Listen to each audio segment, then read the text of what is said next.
Okay, this is Terry. Well, I'm a Fevers. I'm in my 50s, so I'm technology inhibited or challenged or whatever. But I need proof. I want proof that this was indeed written.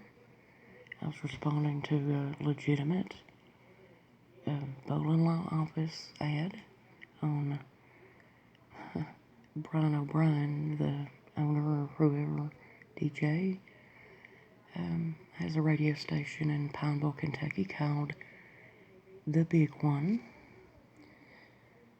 which makes you wonder. But anyway, it's 106.3 FM WRIL, and this was on May 7th, 2019. And the ad says, "We hope you and your loved ones do not need us, but if injury or disability rises, give us a call." Blah, blah, blah. Handling workman's comp, personal injury, wrongful death, and Social Security disability cases. So I responded. I'm like, what about suicides due to the lack of available pain meds cruelly taken away from legitimate chronic pain patients? I'm on several active Facebook pages devoted to this topic, including War on Pain Patients. A few of them mentioned taking doctors, which I think are innocent due to the fear of losing their medical license in this area, to court, as well as government agencies like the CDC and FDA, which I am in favor. It was the FDA that originally allowed OxyContin to be distributed. As highly addictive as they claim it is, which I believe it is, they didn't do proper testing, really. They allowed this and now arrest many doctors who may be over-prescribing, quote.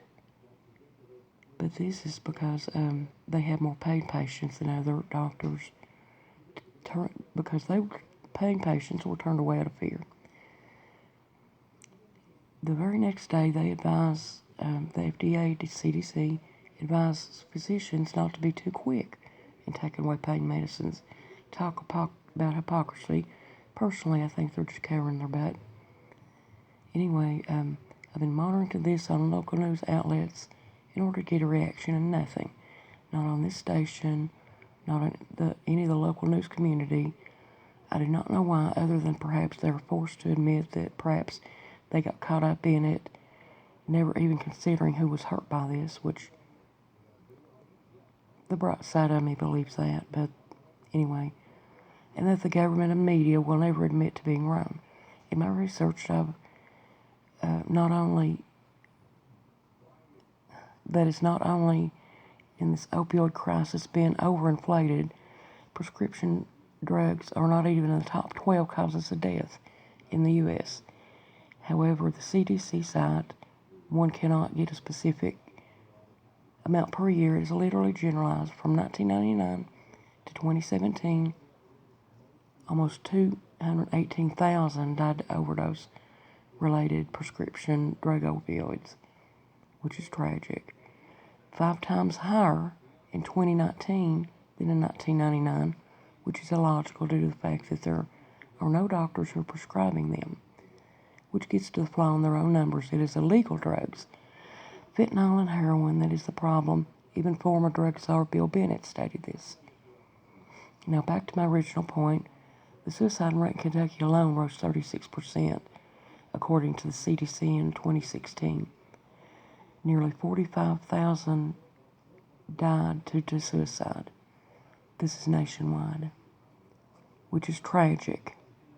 Personally, I know at least 3 people who have ended their pain rather than live in constant torture, not including my brother-in-law, Johnny Lefevers, I'll say his name, a veteran who may probably, I think, have died due to this policy, which is why I was asking the question originally, by the way. Anyone reading this or listening who have suicidal thoughts, please contact the Suicide Prevention Lifeline at 1-800-723-8255 or go to their website and text to get help or go to the nearest emergency room. I'm sorry that this is so long, Please inform me if anything legally can be done, and I will share the information on Facebook group. Thank you in advance, and God bless. Now this was like I said, May 7th, 2019, and this was a couple hours ago, like 3 days later. No response at all. I just told a couple of pain advocacy groups, thanks, both, which I told them that I wouldn't get a response. I've tried before on a different topic, like suicide. The only response I got is they don't cover suicides, but they'll cover a murder-suicide. But anyway, thanks both the big one, whatever that's supposed to mean, yeah, I wrote it, and Bowling Law Office for absolutely proving me right. The bonus is that this is in public. Going to mention this on YouTube, thanks again for nothing. And when I tried to share this just a few minutes ago, it said something went wrong. Oh, well. Huh. Maybe it will share. Let's see. WRIL.